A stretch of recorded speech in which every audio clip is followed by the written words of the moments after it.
வணக்கம். டிஎன்பிஎஸ்சி வினாவிடையில் இன்று நம்ம பார்க்க போகிற தலைப்பு இந்தியாவில் பல்நோக்கு திட்டங்களுள் ஒன்றான கேஆர்எஸ் என்று அழைக்கப்படும் கிருஷ்ணராஜசாகர் அணையை பற்றி சில தகவல்கள் பார்க்கலாம்.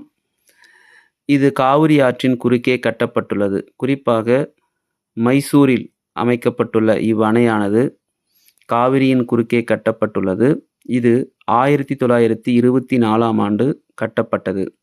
1924ஆம் ஆண்டு கட்டப்பட்டது.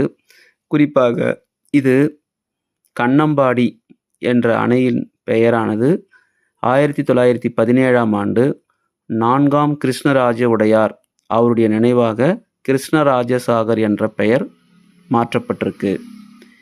இது மேலும் பார்த்தீங்கன்னாக்கா 1924ஆம் ஆண்டு இது கட்டப்பட்டுள்ளது அப்படின்னு சொல்லிட்டு குறிப்பிடுறாங்க.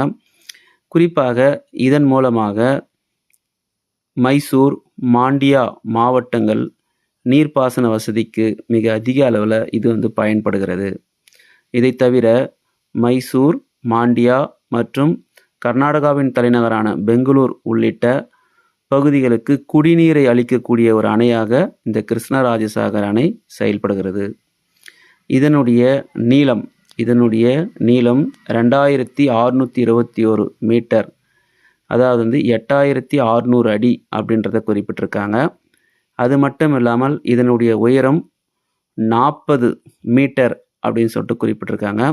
130 அடியாக இது பார்க்கப்படுகிறது அப்படின்னு சொல்லிட்டு குறிப்பிடுறாங்க. இது கண்டிப்பாக கிருஷ்ணராஜசாகர் காவிரியின் குறுக்கே கட்டப்பட்டுள்ள அணை அப்படின்றத நம்ம இங்கே தெரிஞ்சுக்கிறோம். இது போன்ற தகவல்களை தொடர்ந்து நம்மளுடைய சேனலில் தொடர்ந்து பாருங்கள். புரியுதுங்களா? ஏதாவது உங்களுக்கு தகவல்கள் வேண்டுமென்றால் கமெண்ட்டில் தெரிவிங்க. சரிங்களா? தொடர்ந்து நம்மளுடைய சேனலை சப்ஸ்கிரைப் பண்ணுங்கள், ஷேர் பண்ணுங்கள், லைக் பண்ணுங்கள். நல்ல செய்திகளோடு இன்னொரு வீடியோவில் சந்திக்கலாம். நன்றி.